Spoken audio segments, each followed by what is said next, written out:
একটা প্রশ্ন সবার মধ্যে ঘুরে ফিরে আসে, ত্রিপুরায় বাঙালিরা কবে এবং কোথা থেকে এসছে?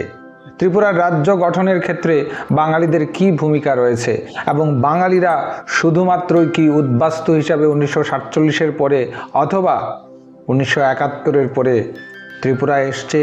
এর আগে কিংবা পরে বাঙালিদের কি অবস্থান ছিল? নমস্কার সবাইকে। আজকের এই ভিডিওতে সম্পূর্ণ বিষয়টা আলোচনা করব।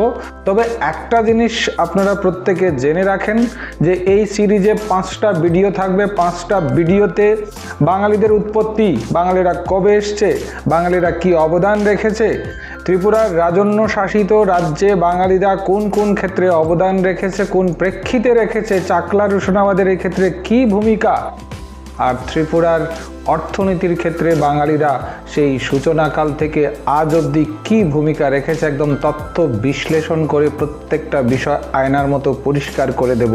তাহলে কোনো পক্ষপাতমূলক আচরণ নয়, কোনো পক্ষপাতমূলক কথা নয়, কথা বলবো শুধু ইতিহাস নিয়ে। Welcome to my channel history IQ. Ratnamanikya, গৌড়ের নবাব এবং বাঙালি বসতির সূচনা। ত্রিপুরার সমাজ ও ইতিহাস নিয়ে আলোচনা করতে গেলে একটি প্রশ্ন বারবার উঠে আসে, ত্রিপুরায় বাঙালিরা কবে কিভাবে এলো? অনেকের ধারণা ত্রিপুরায় বাঙালিদের আগমন মূলত 1947-এর দেশভাগের পর, কিন্তু ইতিহাসের দলিল দস্তাবেজ, বিশেষ করে রাজমালা এবং উত্তর পূর্ব ভারতের ইতিহাস নিয়ে রচিত বিভিন্ন গ্রন্থ বিশ্লেষণ করলে দেখা যায় যে ত্রিপুরায় বাঙালিদের উপস্থিতি দেশভাগের বহু শতাব্দী আগেই শুরু হয়েছিল। এই আগমনের পিছনে ছিল রাজনৈতিক কৌশল, অর্থনৈতিক প্রয়োজন এবং প্রশাসনিক পরিকল্পনা। প্রাচীন ত্রিপুরা মূলত একটি পাহাড়ি রাজ্য ছিল। এখানে প্রধানত বসবাস করত বিভিন্ন উপজাতি জনগোষ্ঠী, যেমন ত্রিপুরী, রিয়াং, জমাতিয়া, নোয়াতিয়া, চাকমা, হালাম প্রভৃতি। আরও অনেক উপজাতি রয়েছে, বর্তমানে 19টি উপজাতি। তাদের অর্থনৈতিক জীবন ছিল জুম চাষ কেন্দ্রিক, বনজ সম্পদ সংগ্রহ এবং সীমিত স্থানীয় বাণিজ্যের উপর নির্ভরশীল। পাহাড়ি অঞ্চলে স্থায়ী কৃষি ব্যবস্থা খুব বেশি উন্নত ছিল না এবং সমতল অঞ্চলেও পাহাড়ি অঞ্চলে স্থায়ী কৃষি ব্যবস্থা খুব বেশি উন্নত ছিল না এবং সমতল অঞ্চলেও জনসংখ্যা ছিল তুলনামূলকভাবে কম। এই পরিস্থিতিতে একটি শক্তিশালী ও স্থিতিশীল রাষ্ট্র গড়ে তোলা মাণিক্য রাজাদের পক্ষে বড় চ্যালেঞ্জ হয়ে দাঁড়ায়। মাণিক্য রাজবংশ ত্রিপুরার ইতিহাসে সবচেয়ে গুরুত্বপূর্ণ রাজবংশ। এই রাজারা ধীরে ধীরে তাদের রাজ্যের রাজনৈতিক শক্তি বৃদ্ধি করতে শুরু করে এবং বুঝতে পারেন যে একটি শক্তিশালী রাজ্য গড়ে তুলতে হলে শুধু সামরিক শক্তি নয়, অর্থনীতি, কৃষি ও প্রশাসনিক দক্ষতাও প্রয়োজন। এই কারণেই তারা সমতল বাংলার সঙ্গে ঘনিষ্ঠ যোগাযোগ স্থাপন করেন। এটা ঐতিহাসিকভাবে স্বীকৃত। বাংলার সমতল অঞ্চলের তখন কৃষি, শিক্ষা ও প্রশাসনিক কাঠামো অনেক উন্নত ছিল। ফলে ত্রিপুরার রাজারা সেই অভিজ্ঞতা ও দক্ষতা নিয়ে নিজেদের রাজ্যে কাজে লাগাতে সচেষ্ট হন।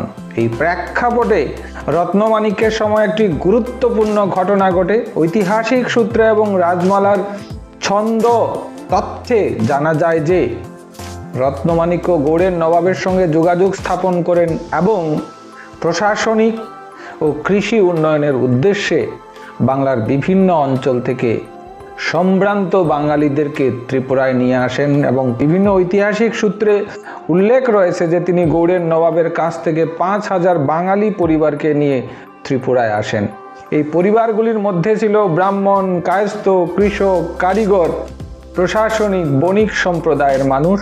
তারা ত্রিপুরার সমতল অঞ্চলে বসতি স্থাপন করে এবং ধীরে ধীরে একটি সামাজিক ও অর্থনৈতিক কাঠামো সূচনা করে। এই বাঙালি পরিবারগুলির আগমন ত্রিপুরার ইতিহাসে একটি গুরুত্বপূর্ণ মোড় এনে দেয়, কারণ এর ফলে সমতল অঞ্চলে স্থায়ী কৃষি ব্যবস্থা গড়ে উঠতে শুরু করে। ধান চাষের বিস্তার ঘটে এবং কৃষিজ উৎপাদন বৃদ্ধি পায়। এর ফলে রাজস্ব আদায় সহজ হয় এবং ত্রিপুরা রাজ্যের অর্থনীতি শক্তিশালী হতে শুরু করে। শুধু কৃষি নয়, বাণিজ্য ক্ষেত্রেও বাঙালিদের গুরুত্বপূর্ণ ভূমিকা ছিল। তারা সমতল অঞ্চল থেকে পাহাড়ি অঞ্চলে পণ্য নিয়ে যেত এবং পাহাড়ি অঞ্চলে বনজ সম্পদ সমতলে নিয়ে এসে বাণিজ্য করত। এই বিনিময় ব্যবস্থার মাধ্যমে ত্রিপুরার আভ্যন্তরীণ অর্থনীতি আরও গতিশীল রূপ পায়। প্রশাসনিক ক্ষেত্রেও বাঙালিদের প্রভাব ক্রমশ বৃদ্ধি পেতে থাকে। ত্রিপুরার রাজ দরবারের লেখক, কেরানি, প্রশাসনিক কর্মকর্তাদের মধ্যে অনেকেই ছিল বাংলাভাষী। এর ফলে ধীরে ধীরে বাংলা ভাষা ত্রিপুরার প্রশাসনিক ভাষা হিসাবে প্রতিষ্ঠিত হতে শুরু করে। এমনকি ত্রিপুরার বিখ্যাত ঐতিহাসিক গ্রন্থ রাজমালা বাংলা ভাষায় রচিত হয়, যা সাংস্কৃতিক প্রভাবের একটি গুরুত্বপূর্ণ উদাহরণ। এই সময় থেকেই ত্রিপুরার সমাজে একটি নতুন সামাজিক বিন্যাস গড়ে ওঠে। একদিকে পাহাড়ি উপজাতি সমাজ, অন্যদিকে সমতল অঞ্চলে ক্রমবর্ধমান বাঙালি বসতি। এই দুই সমাজের মধ্যে অর্থনৈতিক ও সাংস্কৃতিক যোগাযোগ বাড়তে থাকে। যারা বাঙালি এবং উপজাতির ঐক্যে বিশ্বাসী না, তাদের একটা কথা মনে রাখতে হবে, মাণিক্য শাসনাধীন ত্রিপুরার উন্নতি উপজাতি এবং বাঙালির সাংস্কৃতিক যোগাযোগের মাধ্যমেই হয়েছিল। উন্নতি সাম্প্রদায়িকতা বাদে নয়, উন্নতি ঐক্যে, উন্নতি অর্থনৈতিক ও সাংস্কৃতিক যোগাযোগের মাধ্যমে। যদিও তাদের জীবনযাত্রা ও সামাজিক কাঠামো ভিন্ন ছিল, তবুও দীর্ঘদিন ধরে দুই সমাজের মধ্যে সহাবস্থান বজায় ছিল। ত্রিপুরার ইতিহাস বিশ্লেষণ করলে দেখা যায় যে এই প্রাথমিক বাঙালি বসতি পরবর্তী সময়ে আরও বিস্তৃত হয়। বিশেষ করে মুঘল শাসনের বিস্তার এবং চাকলা রোশনাবাদের উদ্ভব ত্রিপুরার সমতল অঞ্চলে বাঙালি জনসংখ্যা বৃদ্ধির একটি নতুন অধ্যায় সূচনা করে। ফলে এই ইতিহাস আরো বিস্তৃত এবং জটিল আকার ধারণ করে, যা বোঝার জন্য আমাদের পরবর্তী সময়ের ঘটনাগুলি বিশ্লেষণ করতে হবে। আর এই পরবর্তী সময়ের বিশ্লেষণ কি, সেটা হচ্ছে চাকলা রোশনাবাদ কি, সেখানে কারা বসতি স্থাপন করেছিল, আর ত্রিপুরার ভৌগোলিক সীমান্ত কতদূর পর্যন্ত ছিল এবং কোন অঞ্চলে কোন কোন জনবসতি ছিল। এই বিষয়টা আলোচনা করলে পরিষ্কার করে আমরা ধারণা লাভ করতে পারবো যে ত্রিপুরার রাজ্য গঠনের ক্ষেত্রে বাঙালিদের কি ভূমিকা ছিল, আর বিশেষ করে সমতল অঞ্চলের অর্থনীতির চাবিকাঠি কাদের উপর ছিল।